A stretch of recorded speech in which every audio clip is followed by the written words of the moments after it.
مولاي صل وسلم دائما أبدا على حبيبك خير الخلق كلهم. فرمایا وَمِمَّا رَزَقْنَاهُمْ يُنْفِقُونَ، جو ہم نے انہیں دیا ہے اس میں سے ہماری راہ میں خرچ کرتے ہیں.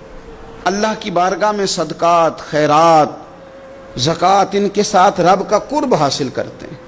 اللہ نے جو تقسیم رکھی ہے کہ بعض کو مالک امیر بنا دیتا ہے، بعض کو غریب بنا دیتا ہے، تو وہ پھر صدقات کو ٹیکس نہیں سمجھتے، وہ کسی کو دینے میں بوجھ محسوس نہیں کرتے، وہ سمجھتے ہیں یہ تو مالک کی تقسیم ہے، میرے اس نے ذمہ لگایا ہے، میں نے دینا ہے.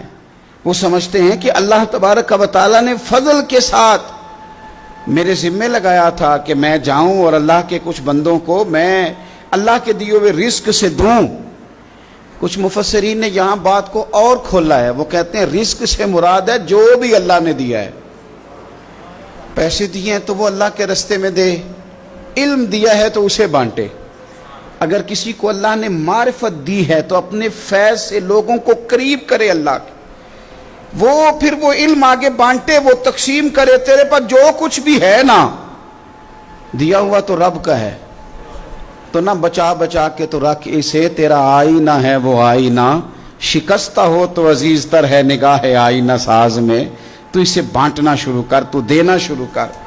اور لوگوں کا خیال ہوتا ہے کہ بانٹنے سے کم ہوتا ہے، نہیں، بانٹنے سے بڑھتا ہے.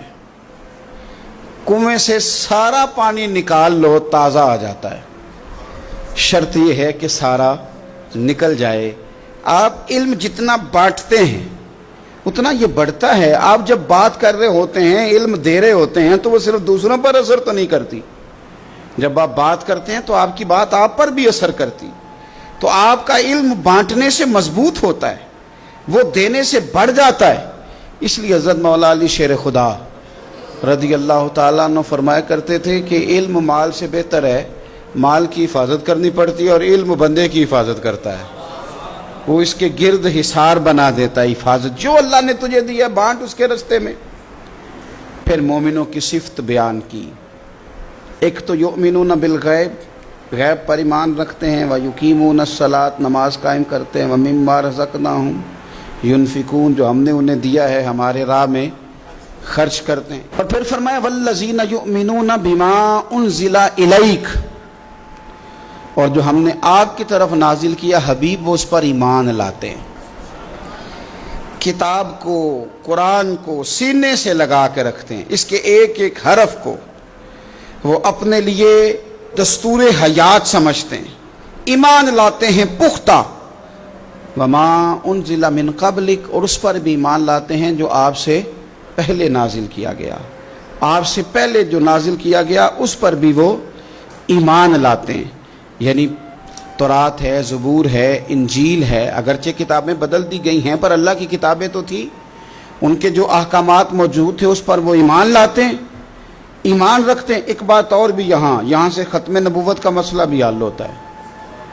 کہا گیا ایمان دو چیزوں پہ ہے، والذین یؤمنون بما انزل الیک وما انزل من قبلک.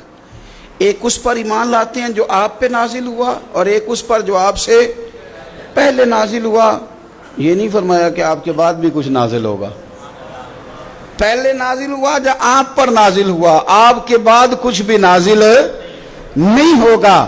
بتا دیا قرآن مجید نے یہاں کہ ختم ہو گئی بات، رسول پاک علیہ السلام پر بات ختم ہو گئی، نبوت کا سلسلہ رب نے ختم کر دیا، زندگیاں ختم ہوئی اور قلم ٹوٹ گئے، پر تیرے اوصاف کا ایک باب بھی پورا نہ ہوا. ختم کر دی بات، یہاں مالک نے ختم کر دی.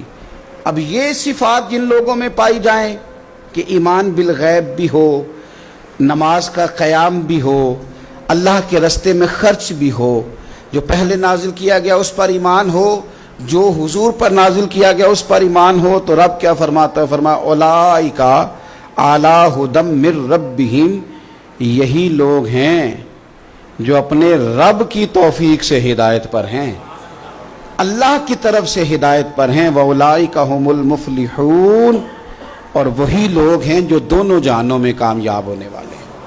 یہ کامیابی والے لوگ، یہاں بھی اور وہاں بھی۔